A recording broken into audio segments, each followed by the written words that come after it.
J'ai commencé en défrichant totalement. Et puis ça fait donc 3 ans maintenant que je le fais. J'ai fini par me rendre compte que ça pouvait être l'équivalent, notamment en classe préparatoire, il n'y a pas vraiment de manuel scolaire, ou même pas du tout. Ça pouvait devenir finalement l'objet support, l'objet de référence du cours. Et donc mes élèves, grâce à cette expérimentation, en bénéficient toute l'année, en classe et en dehors du cours. L'idée que tout le monde se fait d'un dictionnaire, elle est bien enracinée. C'est une roue de secours. Si on bloque sur un mot, que ce soit dans notre langue ou dans une autre langue, on va aller chercher dans le dictionnaire son sens.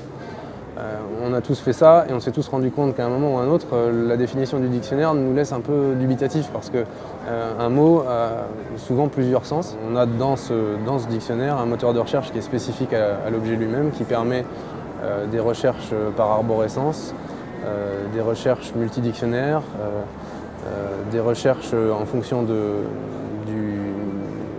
sens du mot, mais aussi de l'emploi du mot dans des locutions. Ça permet en fait de faire une recherche vraiment extrêmement fine et extrêmement large à la fois.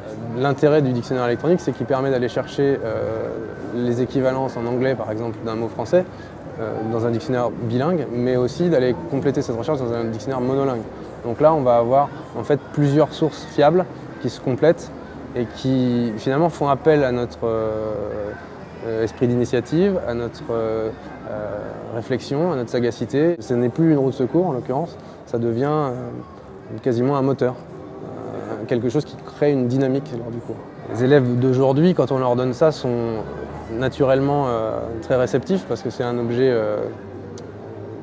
comment dire, numérique, donc ça correspond à quelque chose qu'ils aiment bien, qu'ils affectionnent.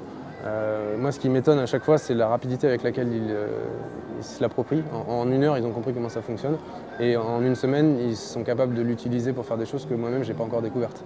La différence, c'est que le fait de donner le dictionnaire à des élèves, ça revient à les rendre détenteurs eux-mêmes du savoir. Et donc, l'enjeu devient qu'est-ce que j'en fais de ce savoir ?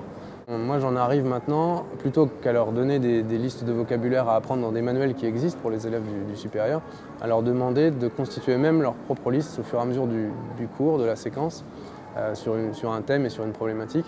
C'est adaptable en fonction du niveau de l'élève, en fonction aussi de ce qu'il perçoit de l'intérêt du dictionnaire. Mes collègues l'utilisent aussi. Alors, tout comme moi au départ, il faut s'approprier l'objet, il faut arriver à l'incorporer à ce qu'on fait. On en arrive au bout d'1 an d'expérimentation en parallèle à envisager des expérimentations en commun maintenant. Donc le fait de travailler à plusieurs, ça permet aussi à chacun d'apporter sa pierre à l'édifice et on a énormément de pain sur la planche si on veut faire le tour de la question. Pour l'instant, on commence.